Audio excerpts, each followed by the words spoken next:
a little bit more quietly. So they'll go to a place without the advance warning to the PA security forces. In that case, the standing order of the PA security forces is to to place their weapon on the ground and to turn their back on the Israeli military. It's kind of a hard thing to get an allegedly Palestinian security force to undertake to do that over the long run, let me say. It doesn't feel good to somebody. So actually they've completely remanned the force, restaffed it. Maybe they have some women. And everybody who came in, in 94 with the old PLO forces, and they formed at one stage the structure of the PA security force, they've all been pensioned off. And so they've taken in a whole new set of young security people. And according to Mustafa Barghouti, the one condition for these people to enter the new PA security forces is that they have failed the Tawjihi. So they're not going for the intellectual creme de la creme of Palestinian society. They're going for young, impressionable people who wouldn't have any job opportunities elsewhere. All of this is run by General Dayton out of Jericho, where Man news agency recently reported that they have opened a military intelligence academy. It's kind of weird. I don't know any other country where you announce that you've opened a military intelligence academy. But I guess they are so desperate for, achievements that this counts as one. So what did the PA security force do during the Gaza war? They arrested a lot of people. They prevented demonstrations. They prevented public meetings. They prevented private meetings. And on one occasion, when the students from Bir Zayt were going to organize a non-violent march to Beit El, or one of the nearby Israeli security places, the PA security forces actually stood in the way to prevent these unarmed demonstrators from going anywhere close to the Israeli military. You can say, and I heard this described as a conflict prevention measure. Yes, you could describe it like that.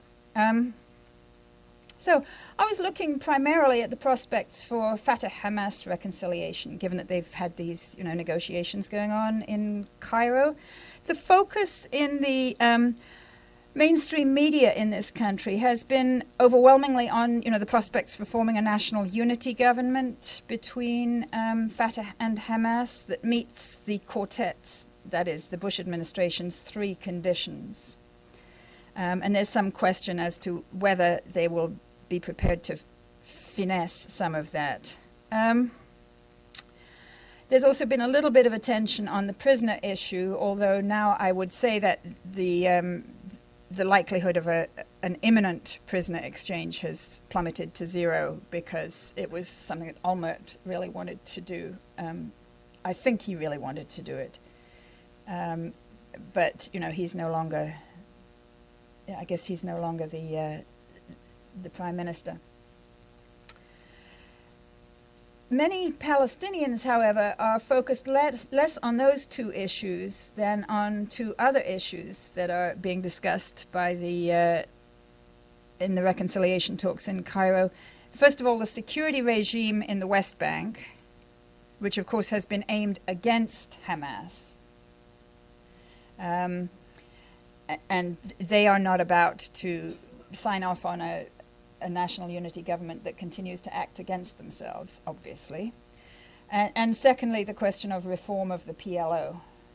PLO, yeah, do we remember that organization? It sort of rings a vague bell. It was back in the, 1970s, 1980s. Last heard of, I think, was it 1998 when President Clinton went to Gaza to preside over the PNC session.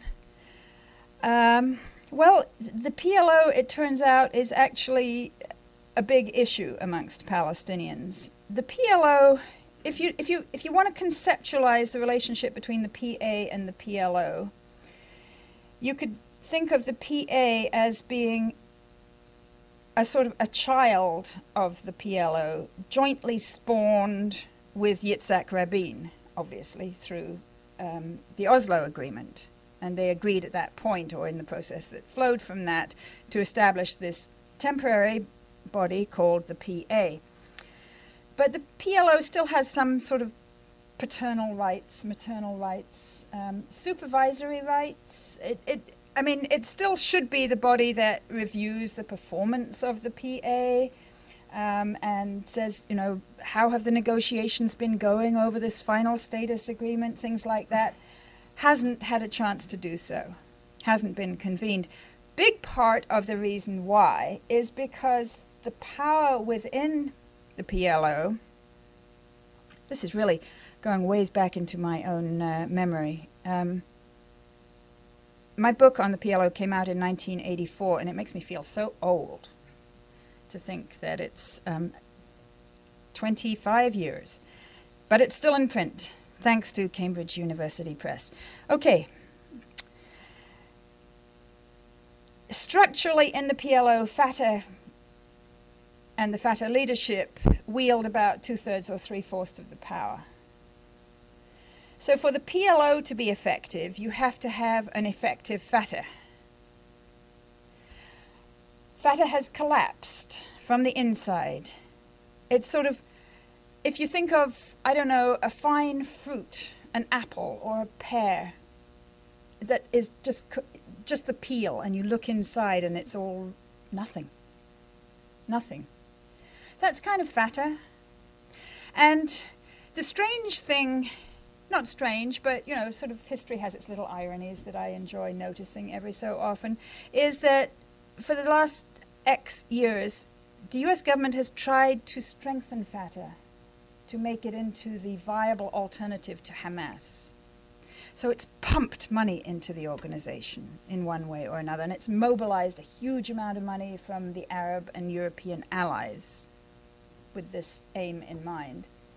And the money itself has just further fed the internal corruption culture of Fatah. So it has hastened the demise of Fatah from the inside.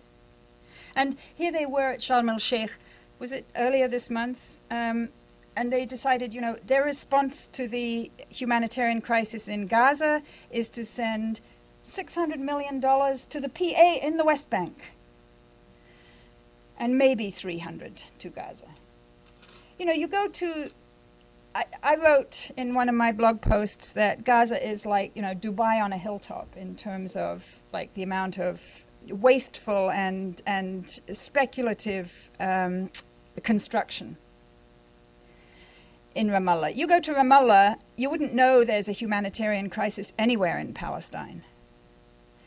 And a lot of, political visitors or NGO leaders will go only to Ramallah without recognizing that, just down the road in a place like Deir Hassana or Belain or any of these frontline villages, there is real human need.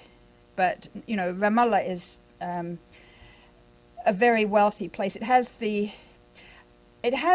sort of the same size of an international NGO footprint as Kigali at the worst time when Kigali was suffering from the international NGO footprint. But here you also have, they're building these high-rises, great glass-fronted palaces. You go to visit people in their offices, and they are incredibly luxurious offices.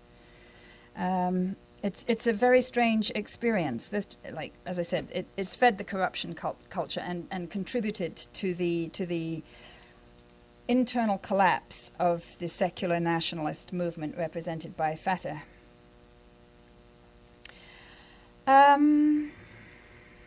So Fatah has actually been unable to arrive at a unified position on anything.